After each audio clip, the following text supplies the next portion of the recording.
नमस्ते।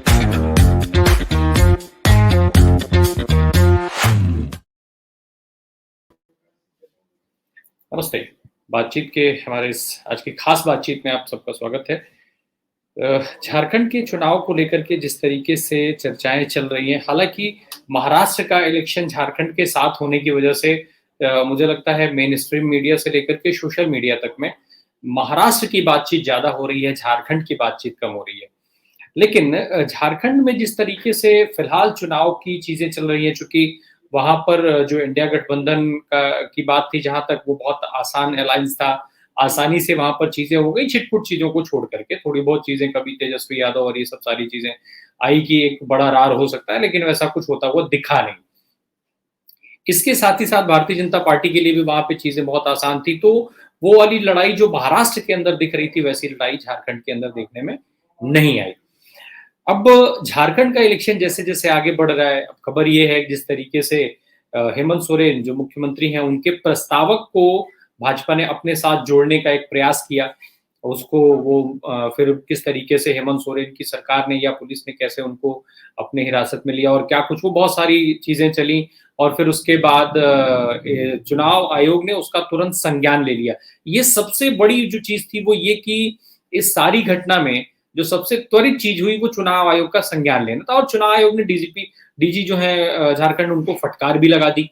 अब जो चुनाव आयोग लोकसभा चुनाव से लेकर के आज तक बढ़े हुए वोटों के परसेंटेज पर रिएक्शन नहीं देता है, कोई स्टेटमेंट नहीं आता है, विपक्ष की तमाम शिकायतों पर उसकी कोई कार्रवाई नहीं आती है, किसी तरीके का कोई रिएक्शन नहीं आता है, वो चुनाव आयोग तुरंत कार्रवाई के लिए तुरंत ही जो उसको संज्ञान लेकर के डीजी को वो फटकार भी लगा देते हैं। ये बड़ा इंटरेस्टिंग चीज़ है।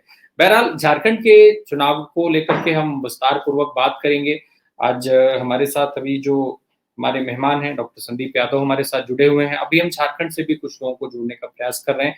वो चूँकि एक इंटरनेट की कनेक्टिविटी की समस्या रहती है वहाँ पर, तो अगर वो लोग कनेक्ट हो जाते हैं तो उनसे भी वहाँ की ज़मीनी हकीकत समझेंगे।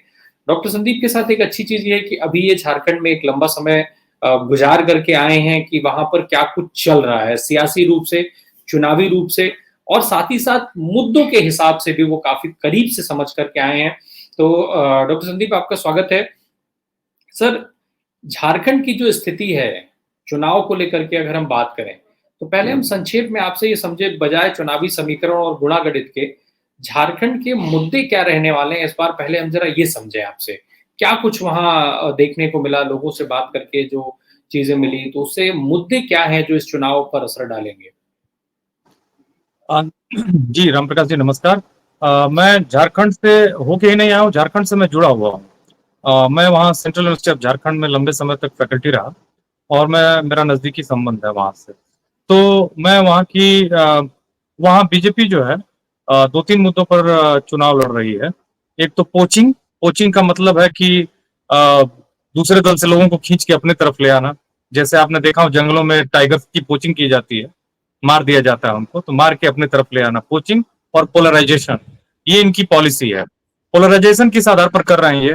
पोलराइजेशन ये कहते हैं कि घुसपैठिए इन्फिल्ट्रेटर्स बांग्लादेश से, झारखंड का एक जिला है साहेबगंज जो पश्चिम बंगाल से सटता है, उसके मालदा से, और वो बांग्लादेश सटा हुआ है, बहुत दूरी नहीं है, गंगा नदी का कनेक्ट। गंगा कुछ देर बाद जाके बांग्लादेश में पद्मा हो जाती है। तो ये पोचिंग और पोलराइजेशन बीजेपी का मेन टूल है और वो बात कर रही है कि कैसे पोलराइजेशन का मतलब कि कैसे बांग्लादेशी घुसपैठिए झारखंड में घुसपैठ कर रहे हैं और अपनी जगह बना रहे हैं। इसके लिए दो और उन्होंने नैरेटिव गढ़ा है। वो नैरेटिव है आपका कि लव जिहाद और लैंड जिहाद, कैसे जो बांग्लादेशी मुस्लिम्स हैं वो ट्राइबल लड़कियों को या फिर झारखंड की लड़कियों से शादी करके लव जिहाद कर रहे हैं।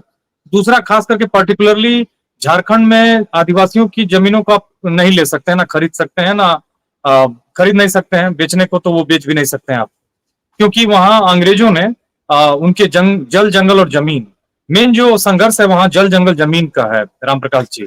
तो उसको बचाने के लिए अंग्रेजों ने एक सीएनटी एक्ट बनाया था, छोटा नागपुर टेनेंसी एक्ट, और उस टेनेंसी एक्ट के तहत कोई गैर आदिवासी उसको खरीद नहीं सकता है, जो एक बहुत अच्छा सेफ्टी वॉल्व है खास करके आदिवासी कम्युनिटीज के लिए।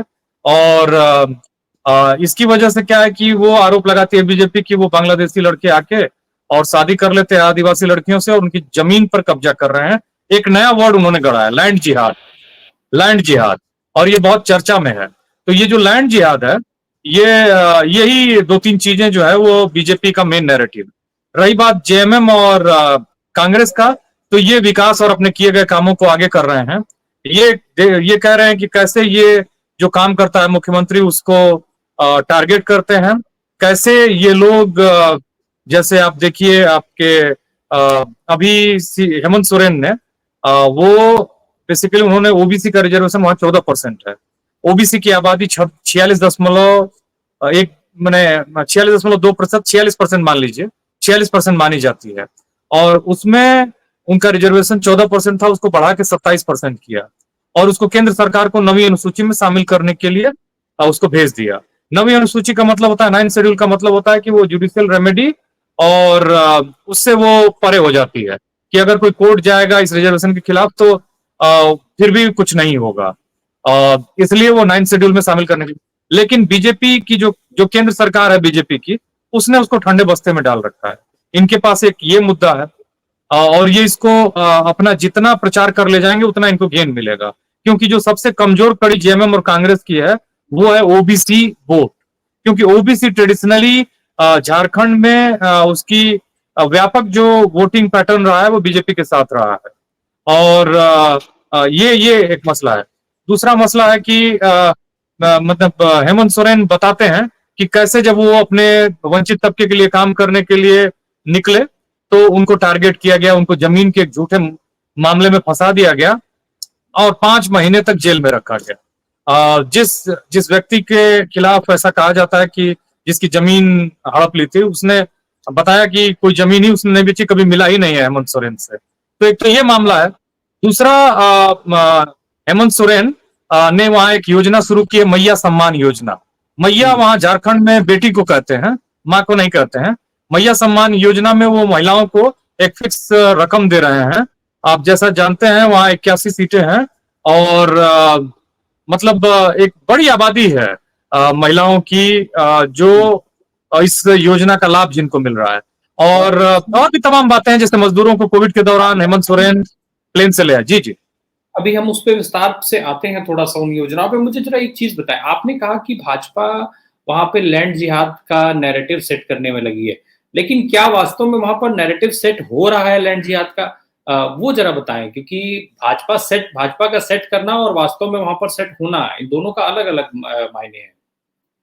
नहीं, बिल्कुल अलग मायने है, लेकिन एक बात आप समझिए, जिनके ऊपर वो नैरेटिव सेट कर रही है, खास करके देखिए जैसे हरियाणा चुनाव में बीजेपी ने उसका पैटर्न है। शैलजा का कितना मतभेद था हुड्डा से ये कोई नहीं जानता है, लेकिन उन्होंने उसको हाईलाइट करना शुरू किया। उनके हाईलाइट करने से कुछ नहीं होता, उन्होंने हाईलाइट करवाना शुरू किया।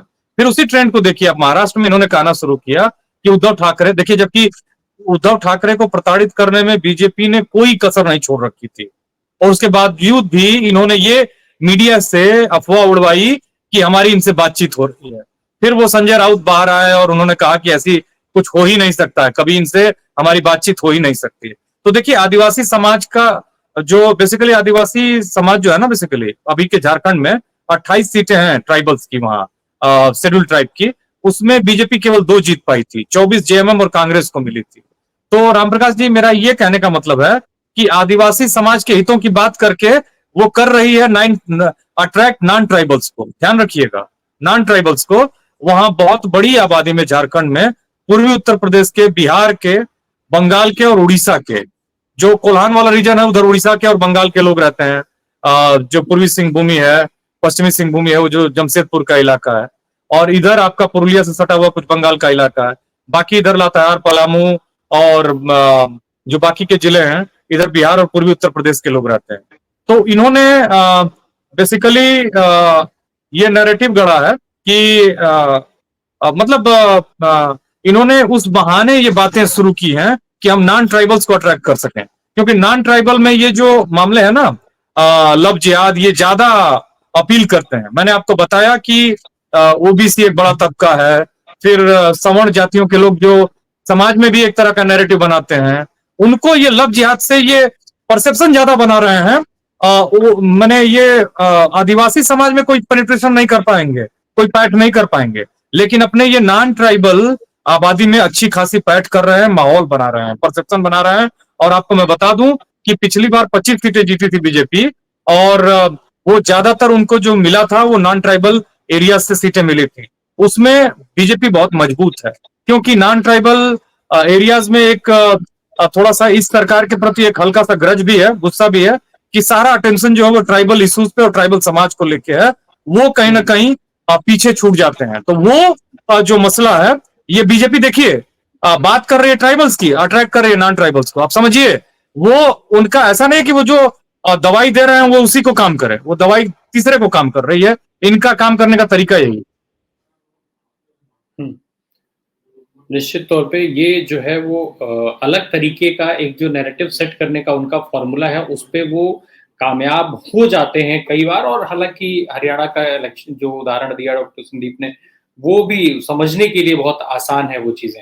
हमारे साथ राजेश गुप्ता जी जुड़ चुके हैं, झारखंड से हैं आप, और कई सारी ऐसी जमीनी चीजें हैं जिनको हम लोग उनसे समझेंगे। राजेश जी, चूंकि हम लोग साथ पहली बार जुड़े हैं, सर बहुत स्वागत है आपका। सर, झारखंड इलेक्शंस को लेकर के हम लोग जिस तरीके से जो चर्चाएं हो रही हैं, उसके सच को समझने की बात कर रहे हैं कि झारखंड के में एक तो पॉलिटिकल क्या कुछ वहां पर चल रहा है, क्या समीकरण वहां बनते बिगड़ते दिख रहे हैं, लेकिन उनमें ज्यादा महत्वपूर्ण ये है कि जो मुद्दे हैं वो क्या हो रहे हैं, कैसे उन पर बात हो रही है, क्या चर्चाएं वहां पर हो रही है मुद्दों को लेकर के। राजेश सर, पहली चीज तो ये कि मैं जरा आपसे एक संक्षेप में मुझे ये बताइएगा कि झारखंड का इक्वेशन क्या चल रहा है राजनीतिक दलों के हिसाब से, और फिर मुद्दे क्या अहम रहने वाले हैं जिनकी बात इस चुनाव में होनी है।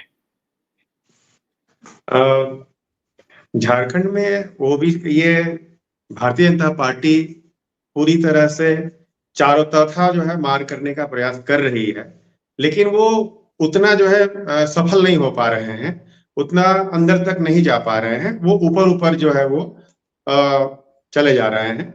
इसका प्रभाव जो है नॉन ट्राइबल एरिया में कुछ हो रहा है। ये जेएमएम के जो हेमंत सोरेन जी हैं, वो लगातार जो है ऐसे ऐसे मुद्दे जो है हल किया है उन्होंने, चाहे वो मुद्दा जो हो ओबीसी का हो, आदिवासी का हो, एससी का हो, या सरकारी कर्मियों का हो, या अन्य आंगनबाड़ी सेविका का हो, सारे समस्याओं को उन्होंने हल करने का काम किया है। तो सभी वर्ग उनके साथ है। नॉन ट्राइबल एरिया में भी जो है इनकी पहुंच और पकड़ बनी है। इसमें एक कमी ये रह गई है, थोड़ी बहुत कह सकते हैं, कि जो टिकट बंटवारा जो हुआ है, वो टिकट बंटवारे में ओबीसी की और भी ज्यादा इस गठबंधन में होना चाहिए था हिस्सेदारी। वो हिस्सेदारी नहीं हुई है। वो बहुत सारे सीट ऐसे हैं जो आसान तरीके से वो जीता जा सकता था, लेकिन इन्होंने जो है अगड़ी जातियों को प्राथमिकता दिया है, तो कुछ जो है नुकसान होगा गठबंधन को, लेकिन ओवरऑल जो है ये पूरी तरह से जीत हासिल करने जा रहे हैं। और नॉन ट्राइबल एरिया में जो है लगातार जो है कल्पना सोरेन जी हैं, या फिर जो हेमंत जी हैं, उनका जो है बड़े बड़े जो है सभाएं हो रही है, इससे काफी प्रभावित है। और वो उनके अंदर दिल तक जो है उनकी बातों को समझ पा रहे हैं वहां की जो जनता है ट्राइबल। और खास करके जब मौके ऐसे होते हैं, कभी कभी जो है संथाली भाषा में भी जो है वो एड्रेस कर दे रहे हैं, इससे और भी प्रभाव जो है पड़ जा रहा है। और सबसे बड़ी बात है कि वहां का जो समीकरण देखें हम, तो ये आदिवासी और फिर जो है अल्पसंख्यक और ओबीसी वर्ग के भी कुछ भाग जो है ये मिल रहा है। और एम वाई जो समीकरण जो इसको कह सकते हैं, वो भी जो है साथ में हो जा रहा है। कहीं कहीं जो है वाई समीकरण टूटा हुआ भी है, लेकिन ज्यादातर जगहों पर जो है वाई जो है साथ में है। जी। और मुद्दे की जहां तक बात हुई, मुद्दे की जहां तक बात हुई तो जी, मुद्दे की जहां तक बात हुई तो मुद्दा विहीन लड़ाई लड़ रही है बीजेपी। उनके पास मुद्दा का जो है कहीं कुछ नहीं है। वही वो जेएमएम का जो मुद्दा है उसी को जो है आगे करने का वो प्रयास कर रहे हैं। जैसे जो है ये मैया सम्मान योजना का जो है इन्होंने चालू किया है, तो उसी को उन्होंने गोगो नाम देकर जो है इसको चलाने का कि हम आएंगे तो हम 2100 रुपया देंगे। तो ये आनन फानन में जो है ये हुआ क्या था कि चुनाव से पूर्व में ये सब फॉर्म भराई जा रही थी भारतीय जनता पार्टी के कार्यकर्ताओं द्वारा कि हम आ रहे हैं और आएंगे तो हम गोगो दीदी योजना जो है हम चलाएंगे और उसमें हम 2100 रुपया देंगे। तो आनन फानन में जो है ये हेमंत जी ने अपने कैबिनेट से पास करके उन्होंने कहा कि हम जो है इसे 2500 देंगे, अगला जो भी होगा वो 2500 मिलेगा। तो उनका जो हवा निकाल दिया उन्होंने गोगो दीदी योजना का। इसके अलावा इनकी ये जा रहे हैं और महिलाओं का भीड़ हो रही है, उसमें ये भी बता रहे हैं कि हम आएंगे तो 1 लाख रुपया जो है हम सभी को खाते में डालेंगे, देंगे। तो इससे भी माहौल जो है पक्ष में हो रहा है और सभी वर्ग की महिलाएं, ज्यादातर जो है महिलाएं जो है उनके तरफ आकृष्ट हुई हैं और मुद्दे जो है इन्होंने जो है ओबीसी को भी छूने का काम किया था, लेकिन भारतीय जनता पार्टी ओबीसी को भी छूने का कोई काम नहीं किया। इन्होंने कैबिनेट से जो है 2 बार ओबीसी का आरक्षण बढ़ाने का और जाति जनगणना करने का भी प्रस्ताव पारित करके महामहिम के पास भेजा था, लेकिन वो ठंडे बस्ते में चली गई और बाद के दिनों में पता भी चला कि वो केंद्र सरकार के यहाँ गई नवी सूची में डालने के लिए। राज्य सरकार ने भेजा था उनको, चूंकि पहले से तो हम लोग को लगता था कि ये षड्यंत्र है, लेकिन बिहार में जो है 50 से अधिक की मामला आकर के कोर्ट में अटकाया गया, तो लगा कि नहीं इनका जो है भेजना महामहिम के माध्यम से नवीन सूची में डालने के लिए ये सही है। तो ये बात जो है ओबीसी समुदाय भी समझ रहा है और उन्होंने किसी मुद्दे पर ओबीसी की जो है आवाज को बुलंद नहीं किया है। साथ में जो है जाति सर्वेक्षण की जो बात भी हुई है, ये सरकार ने पास किया था। इसके अलावा यहाँ पर सरना धर्म कोड का मांग बहुत वर्षों से चल रहा है और इसका भी प्रभाव ग्रामीण जो भी है आदिवासी हैं उनके अंदर है और बहुत डीपली मांग है यह। और ये मांग भी जो है कैबिनेट से पास करके विधानसभा से पास करके ये महामहिम के पास भेजा गया है। तो ये सब मुद्दे हैं जो गठबंधन के पक्ष में जा रहा है। बिल्कुल। डॉक्टर संदीप, जरा मुझे बहुत संक्षेप में एक चीज समझाइए कि ये जो बात अभी राजेश जी ने कही कि भाई जो हेमंत सोरेन के मुद्दे हैं उन्हीं मुद्दों को भी भाजपा भी वो कर रही है, तो जब आज जो वर्तमान सत्ता है अगर वो जो मुद्दे लेकर के सामने आ रहे हैं कि वो काम कर रहे हैं ऑलरेडी और भाजपा उन्हीं मुद्दों के सहारे फिर से चुनाव में आई है, तो इसमें ज्यादा प्रभावी कौन दिखेगा? नहीं, देखिए ऐसा है कि बीजेपी के पास कोई योजना नहीं है। मैंने आपसे कहा कि उनकी 2 ही 3 बातें हैं, एक तो पोचिंग और पोलराइजेशन। वो हिंदू मुसलमान करते हैं। ध्यान रखिएगा वो संथाल परगना एक इलाका है, कोल्हान रीजन है, संथाल परगना एक रीजन है। उस संथाल परगना में मुस्लिम और आदिवासी करने की कोशिश कर रहे हैं, क्योंकि इन्होंने, मैंने शुरू में बताया था कि 28 सीटें हैं आदिवासी शेड्यूल ट्राइब की, जिसमें बीजेपी को केवल 2 मिली थी और 24 जेएमएम और कांग्रेस को मिली थी, बाकी 2 दूसरों को मिली थी। तो इसमें मसला ये बन जाता है कि ये मुस्लिम और आदिवासी करने की भी कोशिश कर रहे हैं। मुस्लिम वहां आबादी जो है वो 14.5% है और 7 जिलों में उनकी जो आबादी है वो बड़ी अच्छी खासी आबादी है, वहां वो चुनाव को प्रभावित करते हैं।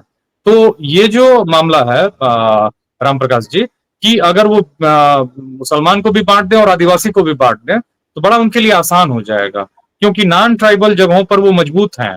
उन्होंने अपना जो उनका नैरेटिव है उसको वो पेनिट्रेट करने में, उसको उस नैरेटिव से पैठ बनाने में बड़े सफल रहे हैं। जैसे मैं आपको बताऊं कि अभी जो चुनाव हुआ था लोकसभा का 4 जून 2024 को जिसका रिजल्ट आया, उसमें 25 सीटों में, राम प्रकाश जी क्षमा करिएगा, 50 सीटों में बीजेपी और उसका गठबंधन आगे था विधानसभा सीटों पर, और 30 में जेएमएम और कांग्रेस। लेकिन ये जो चुनाव है अभी विधानसभा का, और ये लोकल मुद्दों पर लड़ा जाएगा, जिसमें हेमंत सोरेन को साफ साफ सहानुभूति है, आदिवासी समाज से पूरी सहानुभूति है और उनको उसका लाभ मिल रहा है। खैर, उन्होंने ऐसा कोई गलत काम भी नहीं किया, उन्होंने ओबीसी के रिजर्वेशन को बढ़ाने की कोशिश की, लेकिन ये आंकड़े हैं जो कुछ और कहानी कहते हैं। लेकिन उसके साथ साथ आंकड़े हमेशा फिट भी नहीं होते हैं, क्योंकि आंकड़े लोकल मुद्दों पर बदल जाते हैं। लोकल मुद्दे मैंने आपको बताया, बीजेपी लैंड जिहाद की बात करती है, लव जिहाद की बात करती है, घुसपैठ की बात करती है, कहती है कि हम योजना लाएंगे। लेकिन वही बीजेपी जो एक बार, जिसने पहली बार नॉन ट्राइबल चीफ मिनिस्टर दिया रघुवर दास को 2014 से 19 तक, उन्होंने इस सीएनटी एक्ट को बहुत हद तक डाइल्यूट करने की कोशिश की। तो इस बात को लेकर जो झारखंड के आदिवासी हैं वो बहुत सतर्क हैं और अलर्ट हैं। और रही बात मैंने सीएनटी एक्ट जो है बेसिकली वो मैंने आपको शुरुआत में बताया कि एक सेफ्टी वॉल्व है आदिवासी समाज के इंटरेस्ट को प्रोटेक्ट करने के लिए। अभी भी झारखंड के आदिवासी जो हैं वो जो आदिवासी आबादी है 26.2%, उसके केवल 20% आदिवासी, वहां 4 जिले हैं रामप्रकाश जी, धनबाद, 4 शहर हैं, क्षमा करिएगा, धनबाद, बोकारो, जमशेदपुर और रांची। इन शहरों में केवल 20% आदिवासी आबादी, पूरी आबादी की 20% रहती है। अभी भी 80% जो रिमोट एरियाज हैं, जैसे गुमला हो गया, सिमडेगा हो गया, लोहरदगा हो गया, लातेहार हो गया, पलामू हो गया, ये बहुत विपन्नता में और बहुत एक्सट्रीम मुश्किल वाली स्थिति में जी रहे हैं। तो आदिवासी समाज को ऐसा कुछ नहीं है कि बहुत ज्यादा कोई इंपावरमेंट हुआ है और उनको इंपावर करने की जरूरत है, लेकिन ये नैरेटिव बीजेपी फैलाने में सफल रहती है कि देखिए नॉन ट्राइबल्स के बीच में कि ट्राइबल्स को ये सरकार ज्यादा अटेंशन दे रही है और आप कहीं ना कहीं छूट रहे हो। और ऐसे में नॉन ट्राइबल्स एकजुट होते हैं और वो वोटिंग करते हैं। अच्छा, उनमें हिंदुत्व का जो दर्शन है, हिंदुत्व का जो नैरेटिव है, वो भी अपनी जगह बनाता है, पैठ बनाता है। ये ज्यादातर हिंदू हैं। अभी हमारे राजेश जी ने बताया कि सरना धर्म कोड और आदिवासी कई मुद्दों को लेकर बहुत नाराज थे।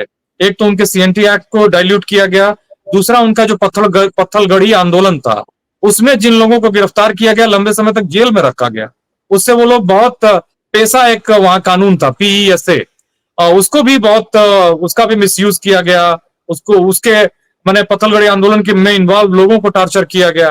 तो ये जो आदिवासी आइडेंटिटी और आदिवासी जो एक कल्चर है उससे भी खिलवाड़ किया है, कहीं ना कहीं ऐसा मैसेज गया है आदिवासी समाज में, वो नाराज है।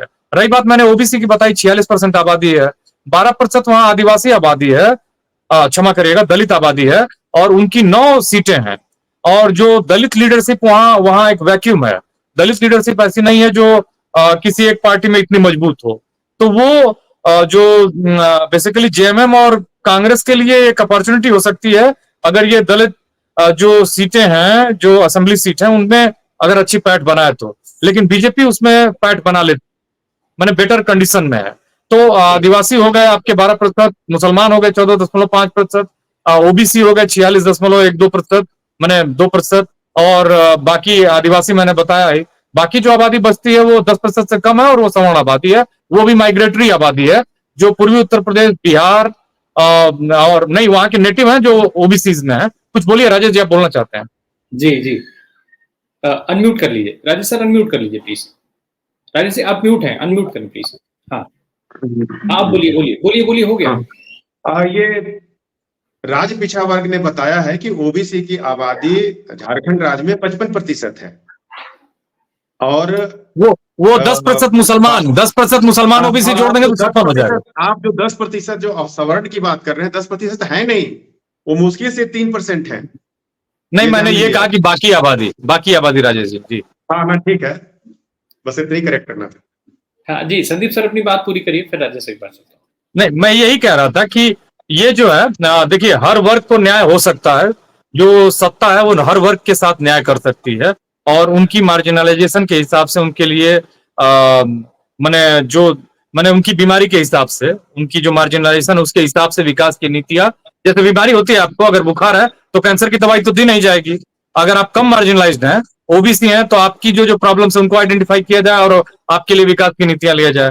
जो ज्यादा बीमार है उसको ज्यादा एंटीबायोटिक दिया जाएगा, उनको ज्यादा डोज की दवाइयां दी जाएंगी। ये सरकार और सत्ता कर सकती है, लेकिन ये विल पावर नहीं है। ये लड़ाने का जो काम है वो कहीं ना कहीं बीजेपी कर रही है और उसमें अपनी सत्ता की रोटी सेक रही है। और जेएमएम बहुत मजबूत क्योंकि नहीं हो पाई है, उसको जो वोट मिले थे पिछली बार वो 20% के आसपास थे, कांग्रेस को भी 14-15% वोट मिले थे। तो कुल मिला के इन लोगों को अपने वोट परसेंटेज को बढ़ाना होगा, नॉन ट्राइबल वोटों में अपनी जगह बनानी होगी, और वो बनेगी तो ये और मजबूत होंगे, और ये और माने समाज को बदलने वाले या पॉलिसी जिससे कि झारखंड के लोगों के लिए काम कर सकें उसको मजबूती से बना सकेंगे। जी बिल्कुल। राजेश सर, जो संदीप सर ने 2-3 चीजें कही, लैंड जिहाद की बात कह रहे हैं, पत्थलगढ़ी आंदोलन की बात कर रहे हैं, आदिवासी और नॉन आदिवासी की एक बात हो ही रही है, पेशा कानून की बात हो रही है। ये सारे इश्यूज के साथ विपक्ष का, जो इंडिया गठबंधन का एक सबसे बड़ा मुद्दा जो लोकसभा चुनाव में खूब दिखा, सामाजिक न्याय का, इसको अगर जोड़ दिया जाए इन सारी चीज़ों के साथ तो कितना इफ़ेक्टिव देख रहे हैं? आदिवासी बनाम नॉन आदिवासी, जो ट्राइबल बनाम नॉन ट्राइबल, जो ये भाजपा की तरफ से कोशिश हो रही है, क्या इन सारी चीज़ों पर वो भारी पड़ जाएगा समीकरण? नहीं, नहीं, वो भारी नहीं पड़ने जा रहे हैं। मैं एक-एक करके बता रहा हूँ हुँ, कि जैसे ही जो है ये कहते हैं कि घुसपैठिए घुस गए हैं, तो ये सवाल खड़ा होता है कि आप ही के हाथों में है, कैसे घुस गए? आप बताइए उसमें कितने लोग घुस गए? अभी तक जो है राजभवन, जो आप केंद्र सरकार जो वहाँ बैठाती है, राजभवन ने कभी कोई एक रिपोर्ट भेजी है कि यहाँ जो इतना घुसपैठ हो गई है?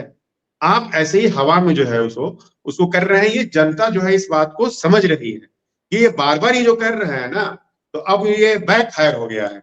लोग समझ रहे हैं और हेमंत जी भी ने इस बात को कंडेम किया है। तो वहां पर वो अब नहीं हो पा रहा है और ये आदिवासी बढ़िया तरह से समझ रहे हैं कि ऐसा कुछ नहीं है ये मामला। दूसरी बात है कि ये ये जो मुद्दे जो आपने बताया कि ट्राइबल नॉन ट्राइबल, ये बहुत ज्यादा इफेक्टिव नहीं कर सकते हैं। इसलिए नहीं कर सकते हैं, इनके पास जितने सारे लीडर है और लीडरशिप की जो भूमिका में है, सारे आदिवासी हैं। चाहे आप लेके चाहे बाबूलाल मरांडी हो, अर्जुन मुंडा हो, हेमंत ये चंपई सोरेन हो, तमाम जो है अभी जो लीड कर रहे हैं वो आदिवासी ही लीड कर रहे हैं। तो वैसी परिस्थिति में उसमें भी वो कामयाब होने वाले नहीं है। और ये जो पेशा पेशा पर तो काफी जो है लोग गुस्से में रहते हैं। सीएनडी एक्स पे भी गुस्से में रहते हैं। वो पता है सबको कि भाजपा से हमको ये समाधान होने वाला नहीं है। और साथ में आपने पत्थलगड़ी की मामला जो बताया, इस तो काफी भारी आक्रोश है, ये तो है ही, स्वाभाविक है। तो ये कहीं न कहीं ये इनके पक्ष में नहीं जा रहा है, सीधे-सीधे गठबंधन के पक्ष में ये सारा मामला जा रहा है। बिल्कुल। ये मामले किसके पक्ष में जा रहे हैं ये अहम है, चूँकि मुद्दे, सरकार के मुद्दे और विपक्ष का मुद्दा लगभग सेम हो रहा है और एक ही चीज़ों पर दोनों बात कर रहे हैं। लेकिन फिर वहाँ पे सवाल ये उठने लग जाता है, जैसे विपक्ष बार-बार ये, विपक्ष मतलब जहाँ पर भाजपा विपक्ष में है वहाँ पर ये बात कहती है, या सेंट्रली भी ये बात कहती है कि जिन जगहों पर कांग्रेस या इंडिया गठबंधन के किसी एलाई की सरकार है, वहाँ पर आपने इन योजनाओं को क्यों नहीं लागू किया? लेकिन ठीक उसके सापेक्ष यही सवाल भाजपा के साथ भी खड़े हो जाते हैं कि जहाँ पर भाजपा की सरकारें हैं, वहाँ पर जो अनाउंस हो रही हैं योजनाएँ चुनावी राज्यों में, उनको लागू क्यों नहीं करते हैं? जैसे उत्तर प्रदेश में ₹500 में सिलेंडर की योजना नहीं है, जबकि वो राजस्थान में गए तो वहाँ पर उन्होंने बोला, छत्तीसगढ़ में बोला, मध्य प्रदेश में बोला, झारखंड में कर्नाटक भी में बोला। बोला, तेलंगाना में बोला, जगह-जगह बोला। अभी वो महाराष्ट्र और झारखंड में भी इस चीज़ को बोलेंगे ही बोलेंगे, उसमें कोई कुछ सोचना नहीं है। लेकिन जिन जगहों पे सरकार ऑलरेडी है, वहाँ पे ये चीज़ें नहीं चल रही हैं। सेम वही सवाल इंडिया गठबंधन के लिए भी आकर के खड़ा हो जाता है। बहरहाल संदीप सर, हाँ, मैं उसी पे आ रहा हूँ। बोलिए, जी, मैं अपना सवाल आप पूरा कर लीजिए, आप पूरा कर लीजिए, फिर मैं बोलूँगा। हाँ, मैं एक सवाल जोड़ दूँ, फिर आप अपनी बात कहिएगा। ये जो हम लोग जातीय आधार पर बात कर रहे हैं, सामाजिक न्याय का, जो मैंने पूछा था राजेश सर से, सामाजिक न्याय का मुद्दा क्या झारखंड में अहम होने वाला है? वहाँ पर इस पर बात होगी, सत्ता पक्ष और विपक्ष दोनों की तरफ से, क्योंकि जनगणना की बात केंद्र में शुरू हो गई है।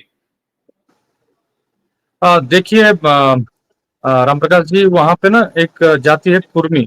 कुर्मी और कुर्मी अलग होते हैं। कुर्मी अपने को ट्राइबल बताते हैं, हालांकि ट्राइबल उनको स्टेटस नहीं मिला है। उनसे अगर आप बात करेंगे, राजेश जी तो सोशल एक्टिविस्ट हैं, घूमते रहते हैं, वो कभी अपने को 26% बताते हैं। हर जाति अपने को ज्यादा से ज्यादा बताती है, लेकिन जो उनको उनकी जो सरकारी आंकड़े हैं मोटा मोटी, वो 16% के आसपास है। वो एक मेजर प्लेयर्स हैं। वो अपने को आदिवासी बताते हैं, अपने डीएनए को वो माने जो अंडमान के आदिवासी हैं उनसे जोड़ के बताते हैं, और तमाम तरह की चीजें हैं। लेकिन वो एसटी का स्टेटस मांग रहे हैं और कहते हैं कि हम कुर्मी नहीं, कुर्मी हैं, और कुर्मी जो बिहार के हैं वो अलग है। लेकिन फिलहाल जो उनकी पोजीशन है वो ओबीसी है, और वो उनकी माने उनकी जो उनका अलाइनमेंट है कहीं ना कहीं बीजेपी के साथ है, एक उनका जुड़ाव है। अब जो आपका सवाल था, आपने सवाल क्या किया, जरा एक बार दोहरा दीजिए फिर से, तो रामप्रकाश जी। नहीं, मैं सवाल इस मुद्दे को लेकर के कर रहा था कि जो सामाजिक न्याय का मुद्दा था, हाँ, वो कितना अहम रहने वाला है, क्योंकि बिल्कुल, जनगणना बिल्कुल, की बिल्कुल, बात क्लियर हो गया। जी, जी, जी। बिल्कुल। सामाजिक न्याय का मुद्दा बड़ा महत्वपूर्ण है, लेकिन उसमें उससे भी ज्यादा महत्वपूर्ण है कि जेएमएम और कांग्रेस जो इन्होंने अच्छे काम किए हैं, इन्होंने जो रिजर्वेशन को बढ़ाया 27%, उसको ये कितना प्रोपेगेट मतलब फैला पाते हैं, कितना ये लोगों को बता पाते हैं, क्योंकि इनके पास उस तरह की मशीनरी नहीं है जो बीजेपी के पास, जो कार्यकर्ताओं की ताकत है और अभी सेंट्रल लेवल पर मीडिया की ताकत है। तो ये फैला नहीं पा रहे, इनके पास सारी चीजें अच्छी हैं। ऐसा नहीं कि इन्होंने कोई ऐसा निर्णय लिया जिससे इनको बहुत खराब हो। जैसे अभी अब मैं एक आंकड़ा जोड़ दूं कि जो बांग्लादेश से जो घुसपैठ हुआ है उसका कोई आंकड़ा नहीं है, क्योंकि 2011 के बाद से लोग बताते हैं, फ्रंटलाइन ने एक रिपोर्ट छापी, उसने कहा कि 1% के आंकड़े मिलते हैं।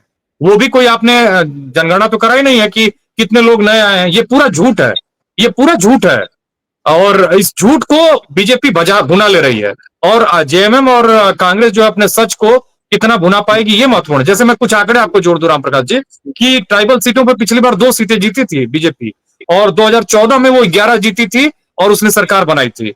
नॉन ट्राइबल में 2019 में बीजेपी 25 जीती थी और 2014 में 37 जीती थी।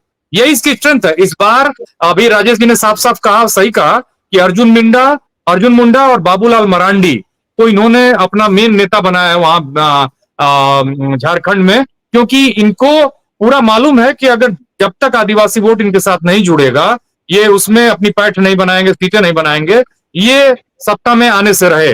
तो इन्होंने ये सही कह रहे थे राजेश जी की जब लीडरशिप इन्होंने आदिवासियों को दे रखी है, तो फिर वो एक ही साथ नॉन ट्राइबल्स को भी कैसे साथ सकते हैं?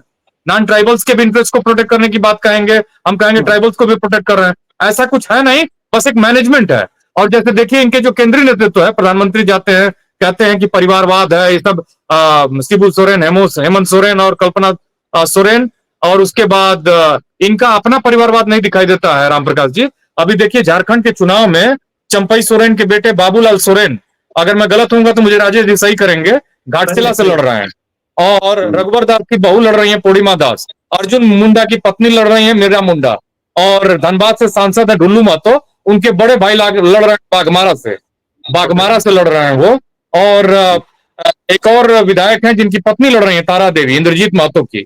तो कुल मिला के ये परिवारवाद जो है वो दिखता नहीं है, और दूसरों का परिवारवाद दिखता है। एक्चुअली ये लड़ाई, ये जो संघर्ष है, ये वास्तव में प्रचार कर लेने वाले और प्रचार को जनता तक न पहुंचाने वालों के बीच में है।